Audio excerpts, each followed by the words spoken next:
The thing with Dances with Wolves is it is one of the biggest triumphs of like Hollywood history because he wins Best Director, he wins Best Picture. It's the third highest grossing movie of the year. It's like a critical and cultural phenomenon. Like people go Yeah. crazy about this. And it's like it brings back the Western and it's a commentary on old Westerns, but it's also like a celebration of them.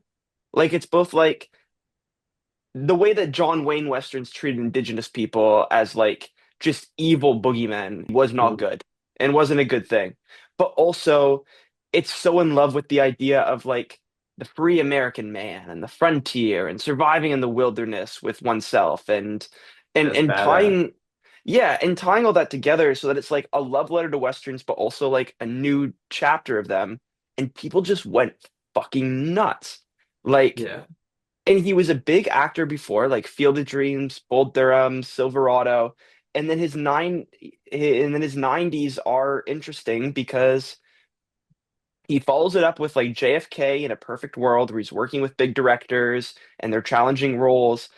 Wyatt Earp is a bit of a miss. Robin Hood's like another huge cultural phenomenon. He has a good 6 or 7 years where he he's like the Hollywood guy until Hanks Yeah. takes over until I'll say 93. Like there's a good 5, 6 year run of Costner. Um, and then when Costner misses, and we won't do this on the Mount Rushmore, so I guess it's the place to put it. Like Horizon's kind of a disaster, but it's interesting. Mhm. Like it's such a swing and miss. I don't know. The most boring movies to talk about in the podcast are like, I don't know, singles or like weird doubles. Like you want home runs or you want like big whiffs where the guy falls over. Yeah. Horizon's so crazy too because he gave up Yellowstone to do that. You get yeah, and Yellowstone's something where it's like everybody had kind of written Costner off. Oh, he's back, and it's one of the biggest TV shows ever, Yeah, I know. and it's got like 1 billion spinoffs. Like my parents watch Yellowstone, and there's like Why Marshalls, There's there's like a new Dutton one coming out Ranch, like each yeah. week. But when Costner hits with the culture, it feels like he strikes something like primal, where it's like when he hits and when his ideas match up with where everybody else is at. It's like a phenomenon. It's Dances Mhm. with Wolves, it's Yellowstone. And then you have movies like Waterworld or The Postman, where it's like, or Horizon, where it's just like, no, old man, get away. We're done. Yeah, Like, bye. But you can never write him off. Like, if I yeah, told you in a decade that Costner is 80 and makes like another massive box office phenomenon, like some big Western that even though Horizon didn't work and like Open Range didn't work, this one really works and it's like huge. You would believe yeah. it because I you could can't see count that. the guy out. I feel like he's getting to be like he's still such a good actor even with like him aging too. Yeah, he's a good myth maker too. Like he's like one of the all-time great guys being interviewed. Mhm. Like I don't know, all of his stories, like if you just listen to him speak, he just has like such a romantic way he speaks about like making movies and life and all that. And all of his stories, and I mean, Dances with Wolves has a couple, and I've like written them down to say during the episode. But like he's so good at building up like the myth of Kevin Costner. And he's like I don't know, he's kind of someone who's one of the biggest American actor, director, producers ever. Like, I Yeah. don't know. But he also like, there's no one who has had bigger flops than him. Like, he has some of the biggest hits and some of the biggest like face plants, Yeah. and he'll have them like 3 years apart. Like, there's no rhyme or reason to how it worked. Like, it's serious. He go like within four Yeah. years, he goes from we will give you best picture, best director, best cinematography. Your movie will be considered an American classic. 4 years later, he makes Waterworld. They're like, get the fuck out of here, bye. Did you see him at Cannes when he was promoting Horizon, where he only flew out the women of the cast? Really? Yeah, have you seen this? Look up No. Horizon, Kevin Costner, Cannes. I'll throw the picture on screen for the podcast.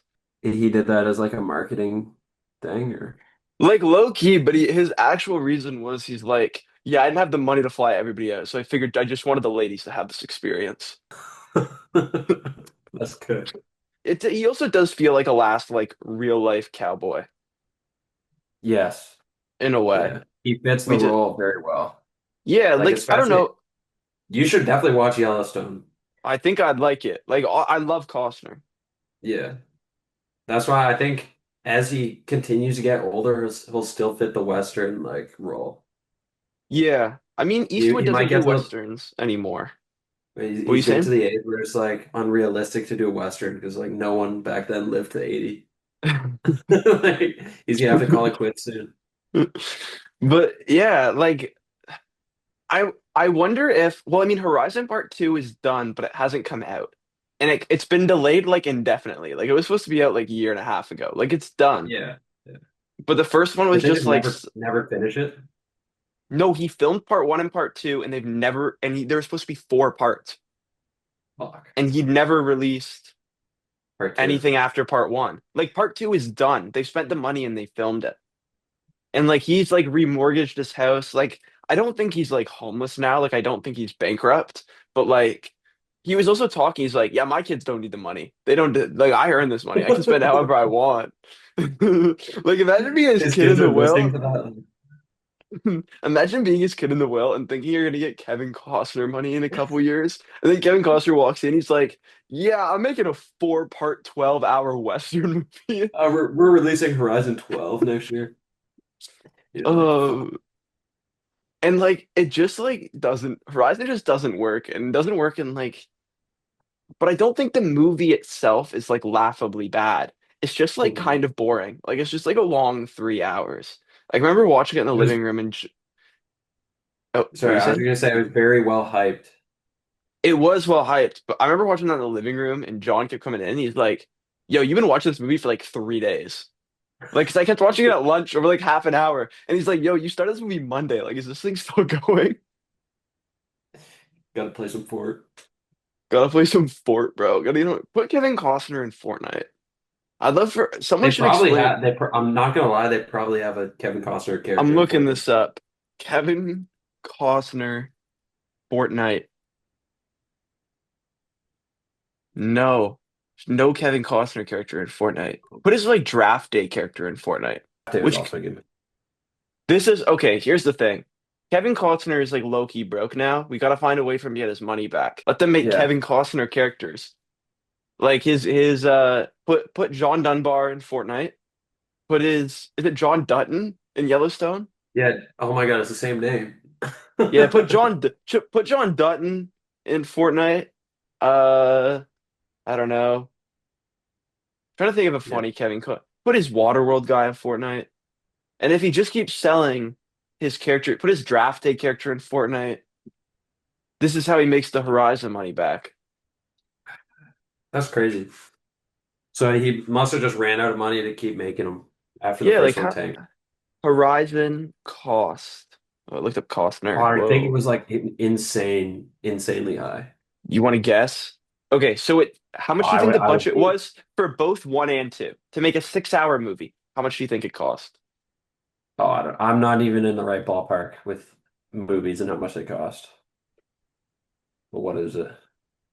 100 million for the two. So now I'm looking at the box office for Horizon Part 1. It made 38.8 million worldwide. So you kind of got to double that with the advertising. So he's 150 million in the pot. It doesn't even look like the Didn't he theatrical fund it? run. He funded it on his own or Oh something? yeah, he remortgaged his like ranch. He sold everything, bro. Like he's in the pot like a lot of money. Yeah, he might be. Yellowstone He's was going kind of so well too. yeah, he's low key down like at least $50 million. Fuck. But like, I don't think we can count him out. No, I he'll don't come think we can back. count. What's Costner doing next? He's just gonna have to start doing some like Liam Neeson movies, like make the money back, like Taken 9. But the thing is, he would do his version of a Taken, and then it would become like some massive like theatrical success. Like all the old people come out, they're like, "No, we still love Kevin Costner. We're here for this one. Like we'll get you your ranch back, buddy." And they and he'll be Yeah, back. Anyway, okay, I'm going to introduce the show. Hi, I'm Patrick Mitchell, and welcome back to another episode of the Coyote Picture Club, a show where every month we choose an actor and decide their four best or four defining performances for films in which we think best encapsulate their career. This month is Kevin Costner. This week is one of the biggest successes in Hollywood history, a massive critical success, a massive commercial success. The first Best Picture winner we've covered on the show is Dances with Wolves. Today, joining the two-timer club, the first person not Carly to come on twice. Really? Richard, yeah, you're the Wow. first two-timer. That's an Second two that, to well, I mean, that's an Carly's honor. been on like four times. You've been on twice, and then Silas will be the other two-time member because he comes on next week. Nice. So, well, we had to get you back early because we made you do grown-ups on the first one. I got a softball for the first one. You got a This one's softball for the a first little one. harder to analyze. Well, I don't know.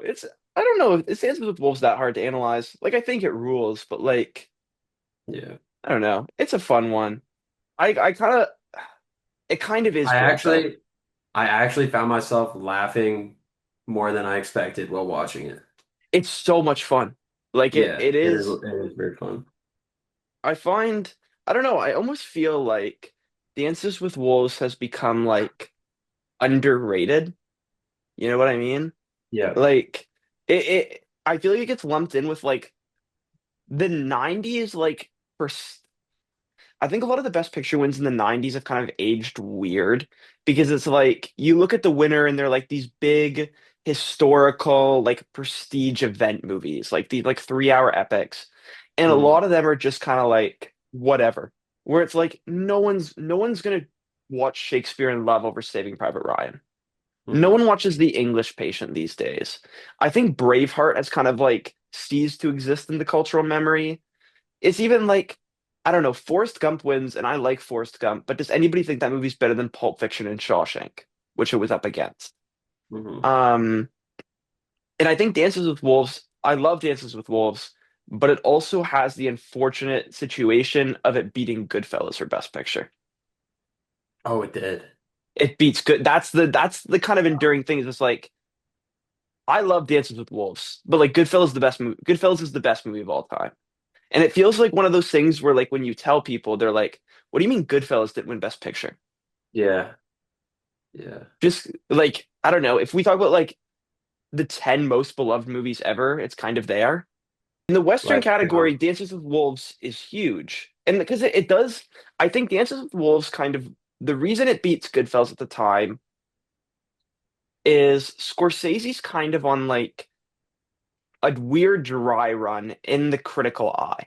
All of those 80s movies he's made have been kind of reclaimed now, but like Raging Bull is a huge success, but then uh King of Comedy, people don't love that at the time. Color of Money, people don't love at the time. We watched Color of Money together. That movie's awesome. mhm. Um, people didn't love. I mean, Last Temptation was very controversial, and then After Hours, people didn't really like. And all those movies now have been kind of like people have gone back and realized how good they are. But he was a bit of a dry run, so Goodfellas almost counts like as a comeback movie. Like, oh yeah, you're making great movies again. Congrats. He Whereas wasn't with at the Cost, peak of his career. no, well, people, even though in hindsight he kind of was, because all At those the movies are time, people great. didn't respect it. Yeah, like I honestly think his 80s are almost better than his 90s, even though his 90s are probably his critical peak. Because after he does Age of Innocence, Casino, Cape Fear, Bringing Out the Dead, which are all great movies, with Dances with Wolves, it gets this kind of like it is a massive epic. Hmm. And you every frame looks like a painting, and it's got this huge score, and it's got a big cast of characters, and it's just got these sequences that are truly stunning. Like that scene with the buffalo is just like astounding filmmaking. the Yeah. the the Which scene? The hunting the buffalo or when they were all like taken out? Honestly, both. I think both are Yeah. incredibly well done, but really hunting the buffalo is it's kind of one of the best sequences ever. I Like was actually gonna ask you how you think they made that. Because like I don't know what the technology was like back in the time, but there's like literally buffalo like dropping as if they're getting shot.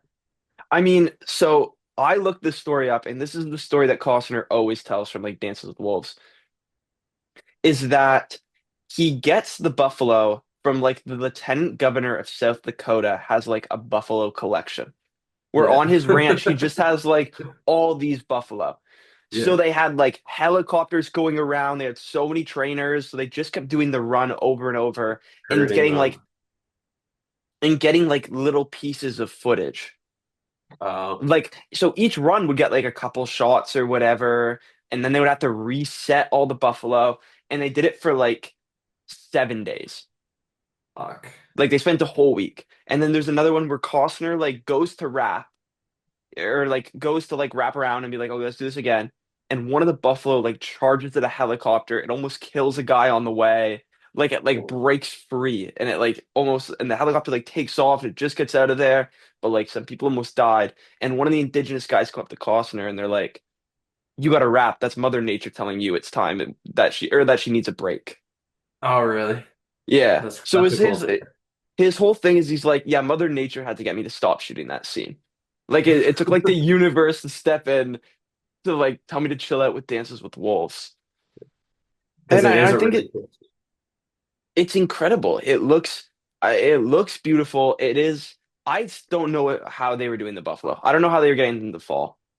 Yeah, maybe if they're My, if you're saying like they did it for 7 days straight, maybe it was just natural. Every once in a while, they would go down.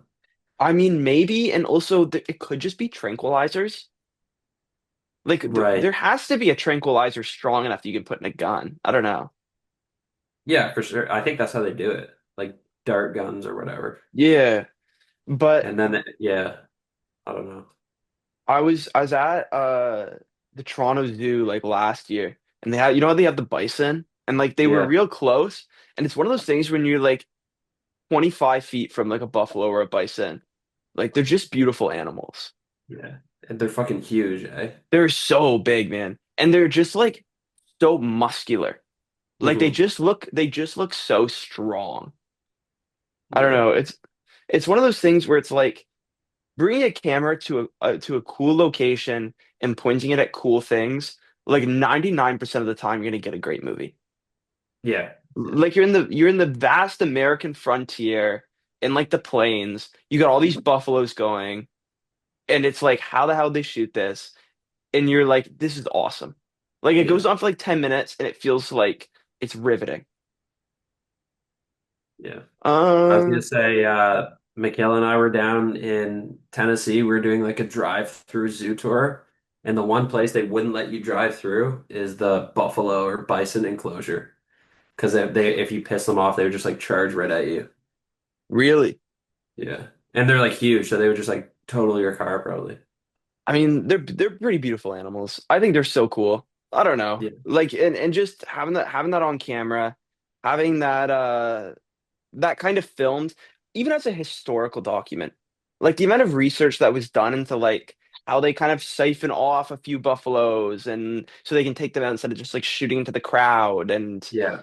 It actually felt good, like watching the buffalo scene when they like peek over the horizon. There's just like thousands of them after watching the one scene where they're all like wiped out.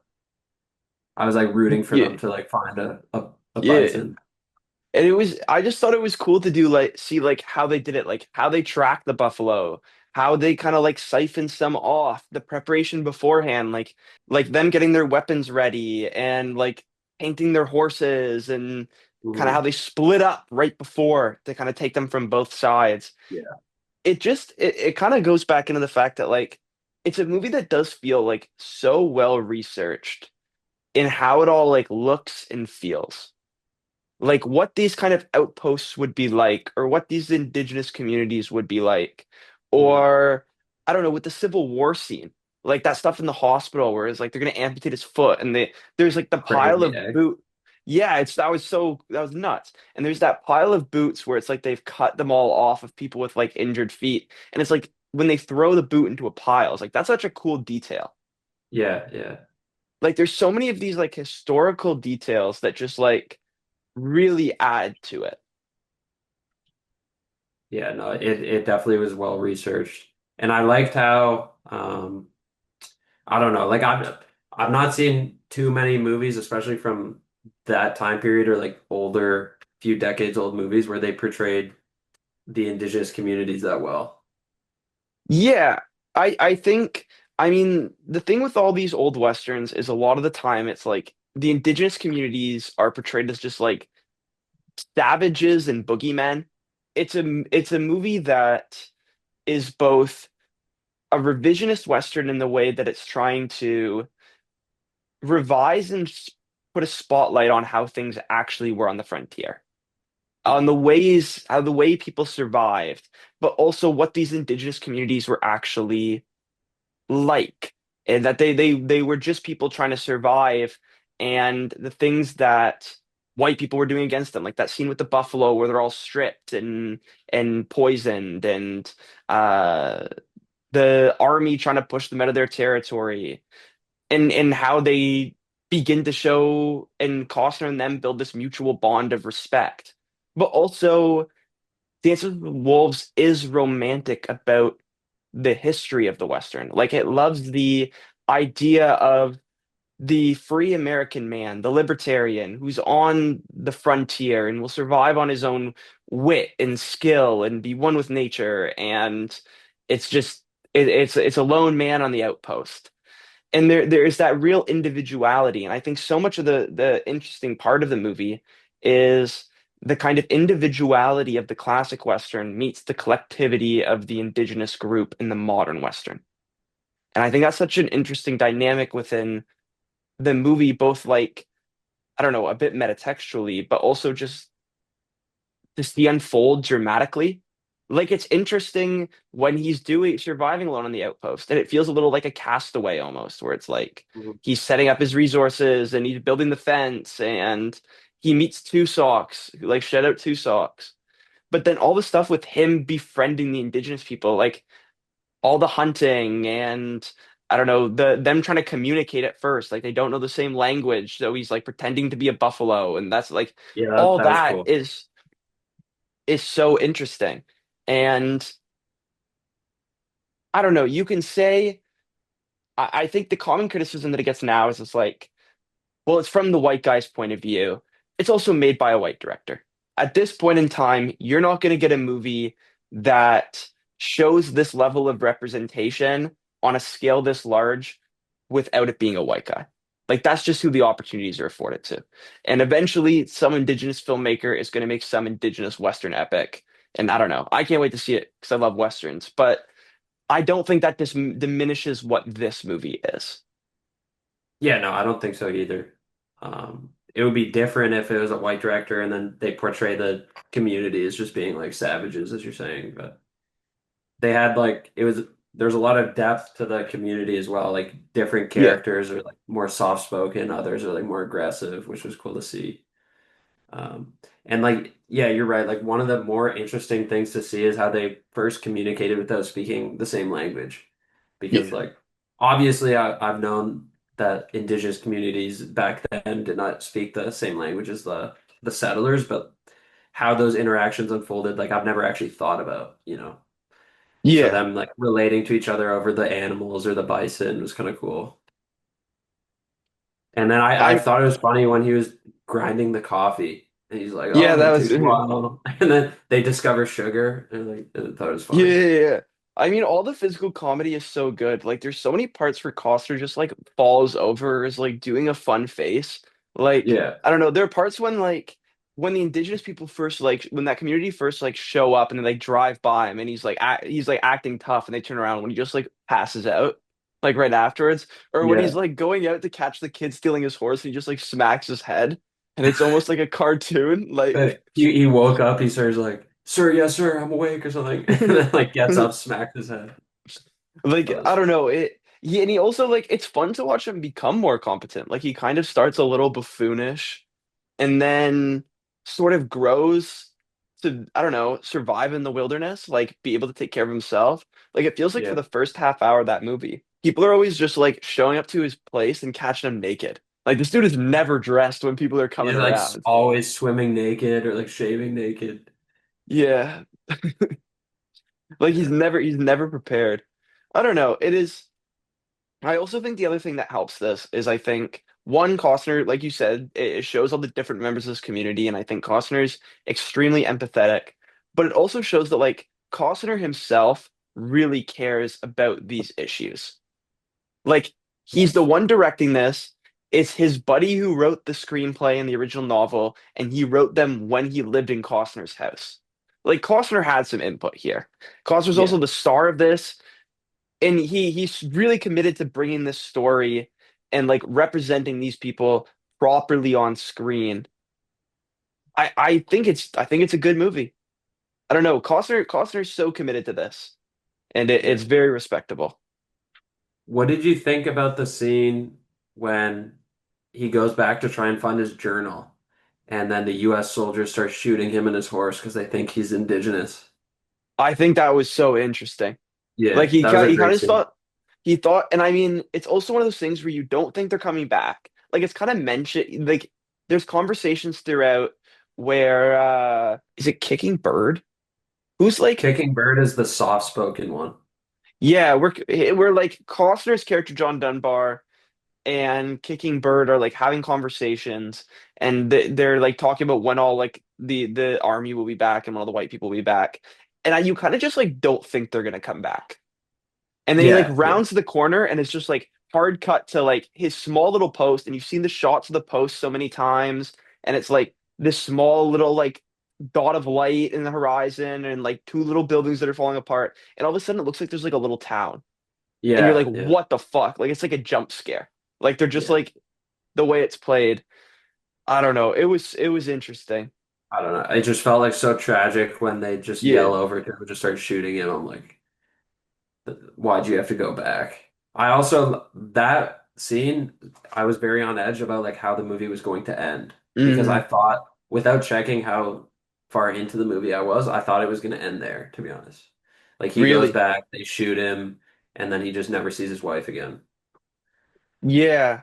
I mean, I there thought is a real continue. so I was gonna say I thought in the last hour to 45 minutes there was like five times where it could have ended, but it kind I of mean, kept going. I'm glad it ended the way it did. it is a long movie. I think Yeah. there are some pacing issues in the second half. I think that first hour and a half, everything up until right after the Buffalo, is like really great. Yeah. I think the second half, there's stuff where I think the stuff where they're fighting the other indigenous tribe goes on a little long, like the build up to that, and I think the actual battle itself is cool, but it kind of like that plot line doesn't totally go anywhere. Yeah, it would have been easier to write if the other tribe just attacked them and there wasn't as much lead up to it. You know, because Yeah, because there's it was also like like half an hour of deciding like if he's gonna go fight with the tribe or like yeah. if the wife is done mourning and stuff. Could have And gone without that. we hinted those characters like an hour and 15 minutes before when they kill his companion. Like that's another thing where it's like they're the companions going and it like hard cuts to those like the evil indigenous tribe, I guess, like the antagonistic ones, Yeah. like on the hill looking down before they're about to like charge in and kill him. And it's like, whoa. Like it's like, You know that they're there. yeah. I mean it's framed in a similar way to the way John Dunbar seeing the Union at his post is. And I do also Yeah. think that like that 10 minutes of the movie is just like they just the second they show up, they just start fucking everything up. Like he gets his face beaten in, they shoot his horse, and then they kill two socks. Like Hmm. they show up and immediately you're like, these guys need to get the fuck out of here. Like Like they shouldn't be here. they did worse than the Sioux tribe. Yeah. Yeah. And it throws the whole movie out of rhythm almost where you're like, in a good way, I mean, like that's the point. But it's like these people are not making the situation any better. Yeah. Like they're throwing this whole world off its axis. Yeah. No, And it's it like genuinely like gut-wrenching when you find out that they're gonna try and kill him because he's a traitor and like he's never gonna see his yeah. wife or tribe again. Like he did all this stuff just for it to, never see them again, not even say goodbye. And he also like was a soldier for them. Like Yeah, exactly. Like they're the beating whole him up, throwing him in cuffs, but he is like the lieutenant, right? yeah. And he did his job, like he protected the post. Like Yeah, very easily the other tribe could have come and taken all that stuff.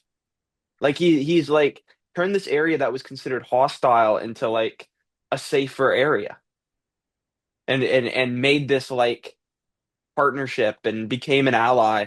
And then it's like it almost feels like it's like modernity coming in, where it's like, oh, we have this town now, like we're taking over, like it's the army, and you're like, these guys need to yeah, get the fuck out of here. Like it just feels unnatural to see all that like townspeople and stuff in like his quaint little like the minimalist design of the post.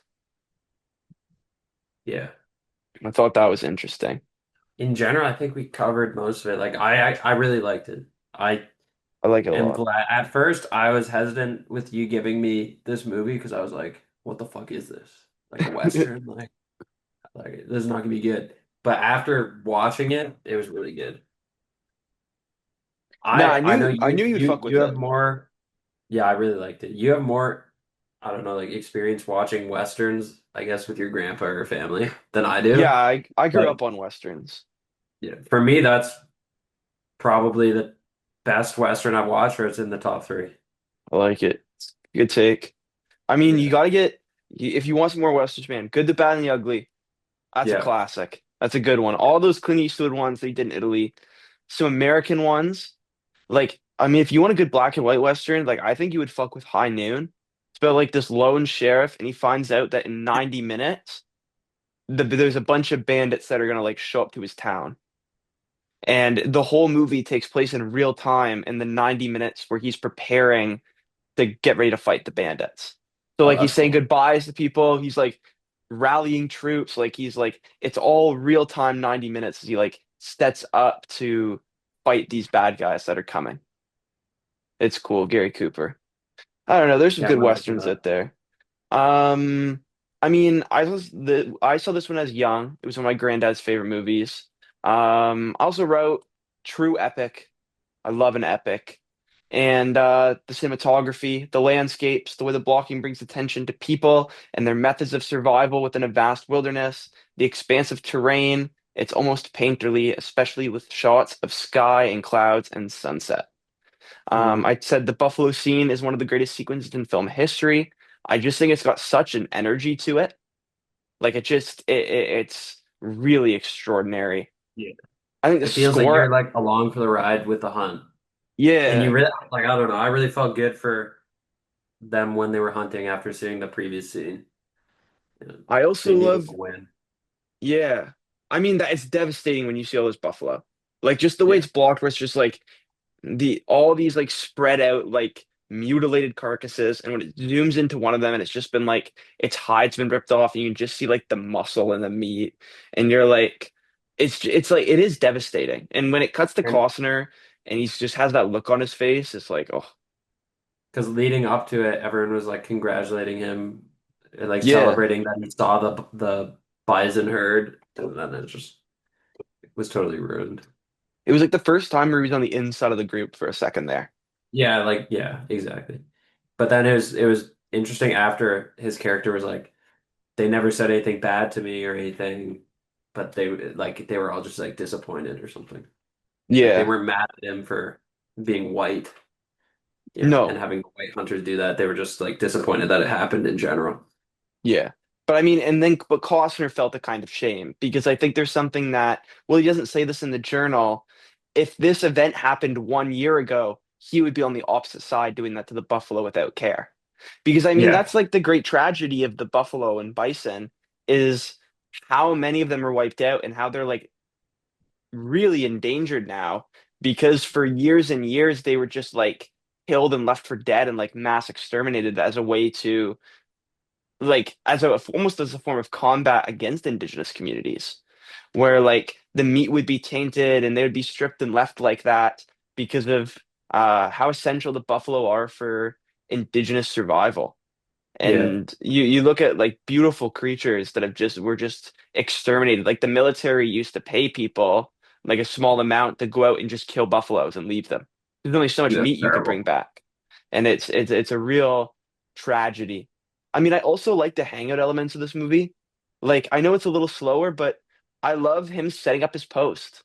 I love when Mhm. he's building the fence, or it's like he's just him in the wilderness. Yeah. And I also love him hanging out with the indigenous community, like the Sioux. I don't know. I like learning more about them. I like meeting all the different faces. Like I like Kicking Bird. I like Wind in His Hair. I like all those meetings where they're like smoking in one of the tents, and I don't know, where it's like a real hangout movie with them, and we're just kind of learning about the culture and the way of life, and it's interesting. Like it does, you can see the passion that Costner has for that culture and those people and what he's trying to present. Yeah. Um, the score is great. The movie feels real epic. There's some sequences that are like, I mean, that buffalo hunting great when the antagonistic indigenous tribes show up and they They kill used a that. lot of they used a lot of like drumming in Yes, the soundtrack. It like keep you on edge. Like when you hear drumming, you know like some shit's about to go down. yeah. I thought it was awesome. Like it was such a good score. I think it wins for best score. I think it did. Yeah. It wins best score at the Oscars. You're right. Wins best picture, best director, best adapted screenplay, best cinematography, best editing, best score, best sound. Costner loses Best Actor to Jeremy Irons, Reversal of Fortune. Uh, Graham Greene for Best Supporting Actor. I think that's Kicking Bird. Mhm. Um, lost to Joe Pesci in Goodfellas. And then Supporting Actress Mary McDonnell lost to Whoopi Goldberg in Ghost. 7 Oscars is pretty crazy now. 7 Oscars is nuts. 12 nominations. Yeah. And the thing is, it won a lot of the big ones. Yeah, the ones that are important. I Um, get best actor is surprising, I guess, if it's winning all the other ones. I mean, another scene that I like, I love when he meets Stands with the Fist for the first time when she's kind of like injured. Was that supposed to be a suicide attempt? I kind of figured it I was. think so. That's what I thought it was because she either a ritual or a suicide attempt because it was her wrists that were bloody or something. Yeah, I thought it was a suicide attempt. And it also like that kind of ties her to Costner because I mean the film opens with Costner trying to commit suicide. Him trying to Yeah, be like, I'd rather die than have my leg amputated and sit in a chair for the rest of my life. I think that in that itself scene, was a pretty cool scene actually, the where he's like giving up his life at the end, just riding the horse oh in yeah, there. that was I mean, So that was the that's another best. thing where it's like it's such an epic movie. They're all shooting at him. He's got his arms out, and it's like it's a little melodramatic, but like for a You movie to ever start that seen way, where it's like he just like cuts he puts the boot on, which is great, and he's like biting down on the stick, he puts it on and yeah, yeah. straight to ride. You ever seen Sons of Anarchy, the TV show? No. Have you seen Okay. Sons of Anarchy? Yeah. I watched it a long time ago, but in the final scene, well, I don't Okay. I'm gonna spoil it, I guess, but Just spoil it. I in don't fucking care. in the final scene, the main character kills himself by riding a motorcycle into an oncoming truck, and it's the Oh exact same shit. scene. Like Oh closes his really? eyes, goes like arm out, and as I was watching, I was like, "Fuck!" I think that was actually made or based off that movie because it's like the exact same scene. Yeah. No, that's iconic when he's like going by and all the Confederates just can't hit him. They've got like 50 of them. And he's just like going Yeah, like this, he's like yeah, bouncing. Like these guys can't hit shit, bro. But I think it's interesting when he meets Stands with the Fist. It's interesting because he like decides he's gonna go meet with the indigenous people. He decides to go meet with the Sioux, and he like puts on his Union jacket and he's got like the belt and he like shines all of his buckles. mhm, Um, and then he goes to ride out and see her, and it's when he sees her in danger, like the flag flies in his face, and he like moves the American flag out of his face, then like gets off his horse and like goes and helps this bleeding woman. And it's the yeah, idea, I think that's such a thesis to this movie is to be less concerned about your prior prejudices and preconceptions and not just completely loyal to whatever your government is telling you or whatever officials are telling you and have empathy and love for other human beings yeah. and It him sets go up his character really well. and make those kind of human connections with other people and how important that is. And I think that scene kind of acts as a thesis, good Yeah, jumping off point for the relationship, but also like a thesis for what this movie's trying to achieve as like a bridge between cultures. yeah, yeah. And I could totally see watching like other Civil War soldiers just like continue marching on with the flag, you know what I mean? But versus he Yeah, stops and he doesn't care about the flag. He uses it as a band-aid or a bandage and then like takes off his uniform to give to her or whatnot. yeah. Yeah. I think we've that's the movie. If you want to do trivia. Yeah, let's do it. Okay, let me pull up the trivia. Did you do well Is last this time No, with the I did trivia? not do well, I don't You think. did not do well? No. Okay. Do you give me like tough questions this time? I don't know. Carly gives the fuck questions every time. I don't know. We'll see. Okay, here's oh, I don't know Kevin Costner that well, too. but all the questions I feel like with hers you just have to guess. Like there was one time where I had to do it and I went like 0 for 10 and it was like Al Pacino. Because he was like, "What's his birthday?" I'm like, "How the fuck am I gonna guess that?" Like, okay. Fire him off. What sport did Kevin Costner not grow up playing? A, baseball, B, football, C, hockey, D, basketball. Fuck. I want to say baseball because it's fuck. It's got to be hockey. It is hockey. Yeah, yeah, yeah. 100% so far. Nice. Costner gained weight in order to play his role in Highwaymen. Did he put on more or less than 20 pounds? More. Fuck, because he was kind of old when he filmed that anyway. I'm gonna say less than 20 pounds. Less than 20 pounds. He put on 15 pounds. Good. True or Starting hot. false? Traditionalist Kevin Costner rejects streaming services as a way to watch movies. Does he say you can True. watch movies? True. That's True. false. Oh, I guess Okay, we still got well, yeah, time. We explains why he's still on got time. Yellowstone and everything. In his biography on Britannica.com, how is Costner's typical roles described? A, as rugged individualists, B, men of unwavering morality, C, rough and tumble cowboys, and D, traditional American heroes.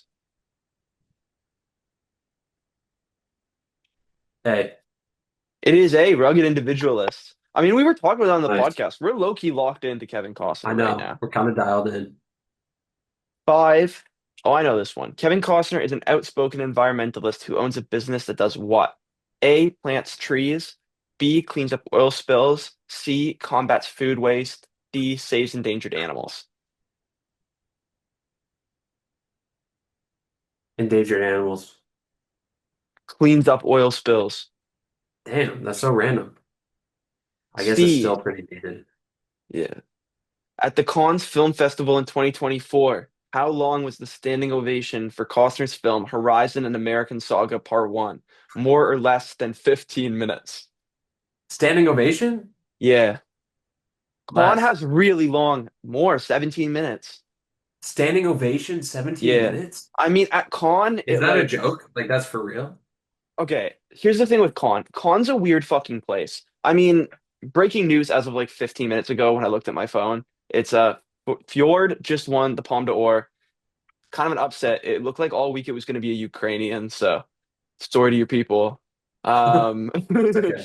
We'll I get was him rooting next for week. him. No, because I was rooting for them because the Ukrainian guy put out a movie called Minotaur, and our trailer for Like, Minotaur was getting crazy views because everybody was looking up Minotaur trailer because they heard of this you got hit so many movie, YouTube hits. and they're looking at they're seeing some fucking 22-year-old from Toronto like this. This is the this is a potential Palme d'Or winner. It kind of looks Ukrainian. But Cannes is like the international festival. Like it's like French's version. I wouldn't say French's version of the Oscars because that's the Caesars, but it's the biggest festival award you can get is the Palme d'Or, and second place is the Grand Prix. But at Cannes, the standing ovations are very long. Like if you get a standing ovation less than 10 minutes long, it's like this is ask at the set of here. Really? Yeah, like you sit because they come out with the camera and they like slowly pan across everybody in the cast, all the big players and the director and the producer, and people just like clap forever. And the camera goes so slow, like they really drag it out because and it's like almost like clapflation, where like these ovations just keep getting fucking longer. People are like drawing out the number of claps. They do like really slow to make it Yeah. last longer. They just Don't get but like tired. I'm also pretty sure with Con, it's like you have all the guy guests have to wear a tuxedo and all the girl guests have to wear a dress and heels. Like there's a guy at the door that like checks the heels. Oh, really? Yeah. Like the Oh, French are crazy, very man. traditional. The French are crazy people. They just love fucking clapping. They just go crazy. So when you see like at con when it's like movie gets 9 minutes standing ovation, it's like, Like, wow, that must be it. It's like bullshit. that's a real piece of Terrible. shit, bro. In a recent interview with The Guardian, Better Call Saul star Bob Odenkirk claimed he could play which Kevin Costner role? You can name the movie if you want. Which role does Bob Odenkirk think he can play? Was he being like serious or is he like joking? I don't know. Like, I don't know. I don't know. Carly put this never here. know with him. Um,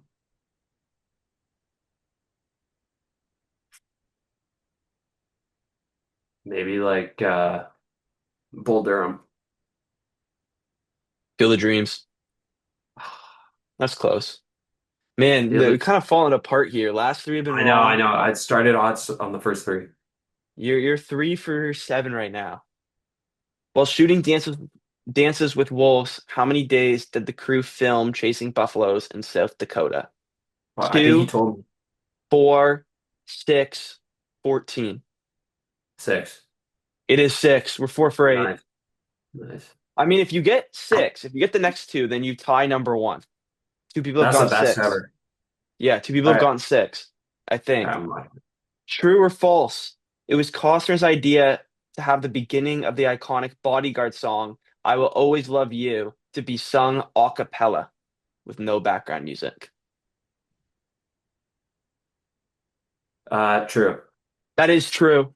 Nice. Before shooting his sword fight scene with Alan Rickman in Robin Hood, Prince of Thieves, Kevin Costner went hunting with the stuntman for what? A, rabbit, B, deer, C, milkweed, or D, magic mushrooms. Fuck. Rabbit. It was magic mushrooms. Oh, really? Carly said, it's a fun story. The stuntman found a mushroom and Kevin couldn't find any. He asked the stuntman how he found one, and he replied, if you eat one, the mushroom will tell you where the rest of them are. Kevin refused to take mushrooms because they were filming a sword fight scene in an hour. To Kevin's dismay, his stuntman had already eaten a mushroom. They continued to hunt them anyway. Yo, I'd be so.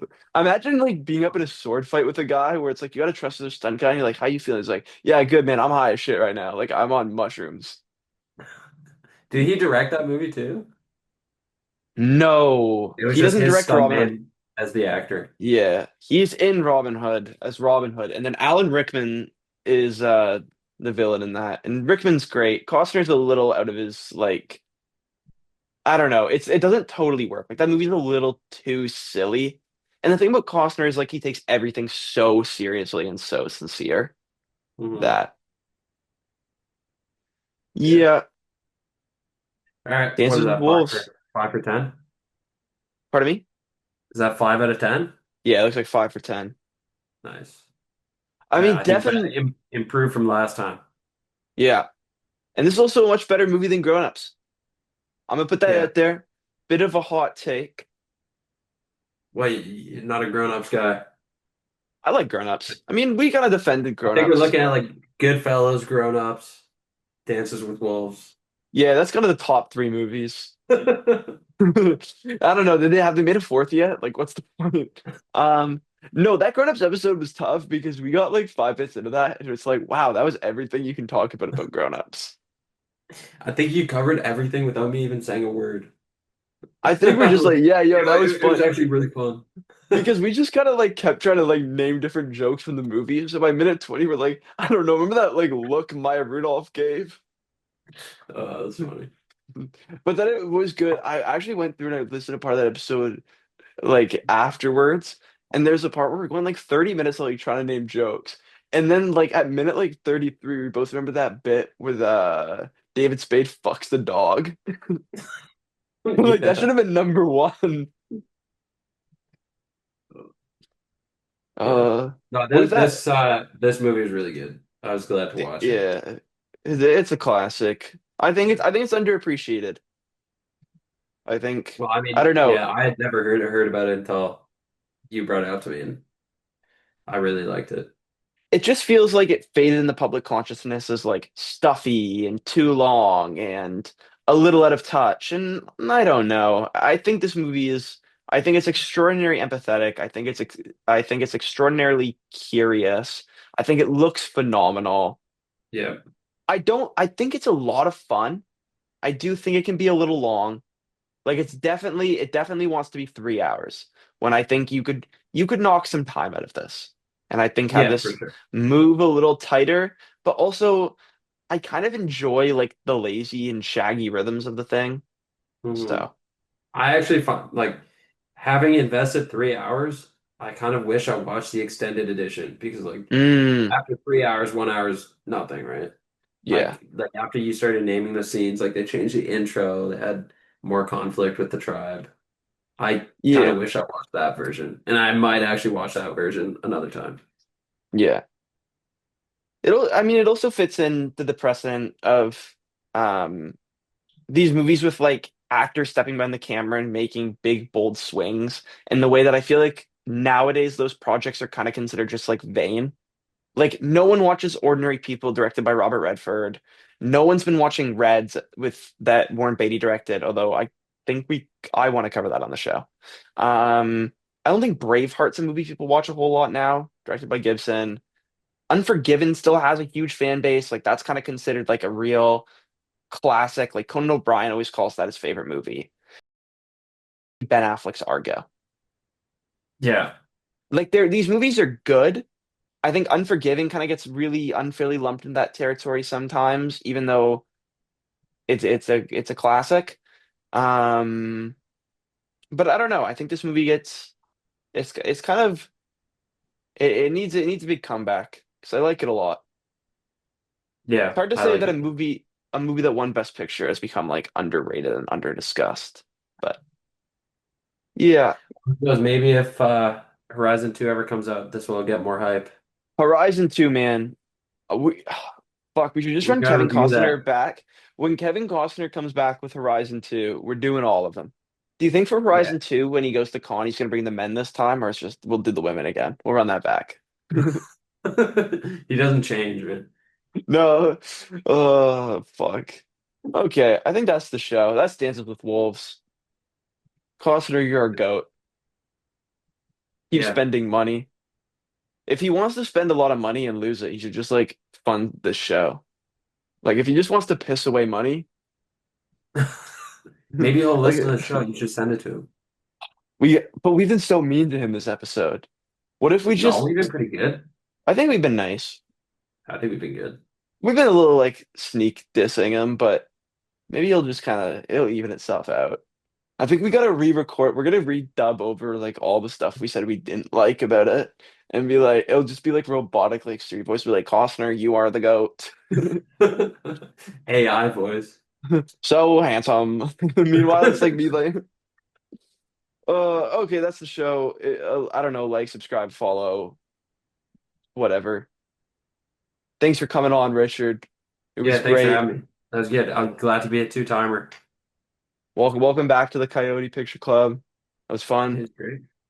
Let me Okay, know good when we're night. doing this again. We'll do it again. Man, grown-ups too. I think they're making a third You, one. We could do a you, double feature. oh, you know what, Richard? I think we're gonna have to, after we've seen this episode, we're demoting you back to the grown-up stuff.